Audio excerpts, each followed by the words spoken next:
માળિયા હાટીનામાં બ્રહ્માકુમારી ઈશ્વરીય વિશ્વવિદ્યાલય diamond palace ખાતે હીરક મહોત્સવ, ડાયમંડ જુબેલી વર્ષ અને શિવરાત્રિ મહોત્સવ આમ એકી સાથે ત્રણ ધાર્મિક કાર્યક્રમોનું આયોજન કરાયું હતું. સવારે 9 વાગે શિવધ્વજ સાથે વાજતે ગાજતે એક વિશાળ રથયાત્રા શોભાયાત્રા માળિયા હાટીના શહેરના રાજમાર્ગો ઉપર ફરી હતી અને ફરી પછી આ જ શોભાયાત્રા બ્રહ્માકુમારી સેન્ટર ખાતે સભાના રૂપમાં ફેરવાઈ ગઈ હતી.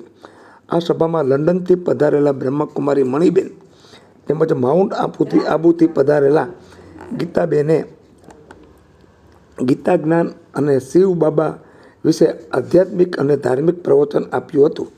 આ કાર્યક્રમમાં રૂપાબેન, મીતાબેન, નેહાબેન, જલ્પાબેન, હિનાબેન, દક્ષાબેન, ગીતાબેન સહિત આજુબાજુના બ્રહ્માકુમારી સેન્ટરના સંચાલકોએ હાજરી આપી હતી. આ કાર્યક્રમમાં ગામના તમામ આગેવાનો, સામાજિક કાર્યકરો અને ધર્મપ્રેમી ભાઈઓ તથા બહેનોએ મોટી સંખ્યામાં હાજરી આપી હતી અને ગીતા જ્ઞાનનો ધાર્મિક પ્રવચનનો લાભ લીધો હતો. કાર્યક્રમના અંતમાં બ્રહ્માકુમારી સેન્ટર માળિયા હાટીના દ્વારા મહાપ્રસાદ, પ્રભુ પ્રસાદનું પણ સુંદર આયોજન કરવામાં આવ્યું હતું.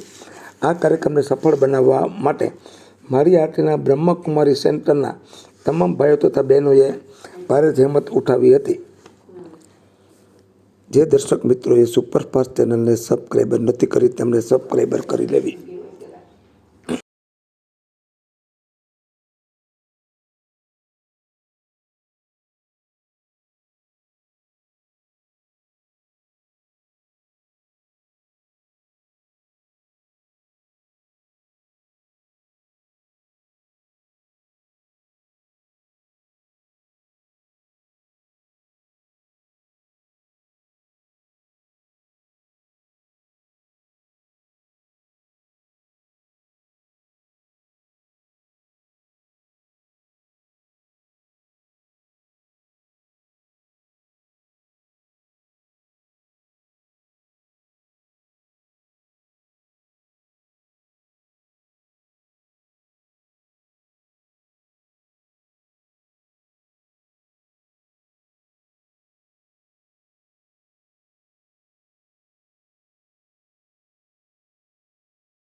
બ્રહ્માકુમારી રૂપાબેન આજે માળિયા હાટીના ખાતે બ્રહ્માકુમારીઝના સ્થાનિક સેવા કેન્દ્ર ડાયમંડ પેલેસ દ્વારા મહાશિવરાત્રી મહોત્સવનો ખૂબ જ અનોખો અને સુંદર કાર્યક્રમનું આયોજન થયું છે.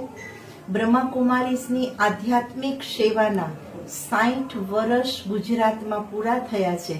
તો આજ સમગ્ર ગુજરાતના વિશ્વવિદ્યાલયના ભાઈ બહેનો ડાયમંડ જુબલી વર્ષ મનાવી રહ્યા છે ને એના અંતર્ગત આજે ખૂબ સુંદર શોભાયાત્રા સમગ્ર માળિયા શહેરમાં નીકળી, શહેરના અગ્રણીઓની પણ ઉપસ્થિતિ રહી અને વિશેષ બ્રહ્માકુમારી મણિબેન લંડનથી, બ્રહ્માકુમારી ગીતાબેન માઉન્ટ આબુથી પધાર્યા છે અને અત્યારે હમણાં જ થોડી વારમાં જે એક બહુ સુંદર સંમેલન આયોજિત કરવામાં આવ્યું છે, જેમાં ગીતા જ્ઞાન દ્વારા અનોખી ક્રાંતિ એવો એક સુંદર ડ્રામા પણ છે અને સાથે તપસ્વીની બ્રહ્માકુમારી બહેનો દ્વારા પરમાત્મા શિવનો દિવ્ય પરિચય, દિવ્ય વાણી અને દિવ્ય સંદેશનો લાભ મળશે અને બધા જ ભાઈ બહેનો, આસપાસની બધી જનતાને નમ્ર નિવેદન, બ્રહ્માકુમારી વિશ્વવિદ્યાલયમાં પરમાત્મા શિવનો સંદેશ પ્રાપ્ત કરો.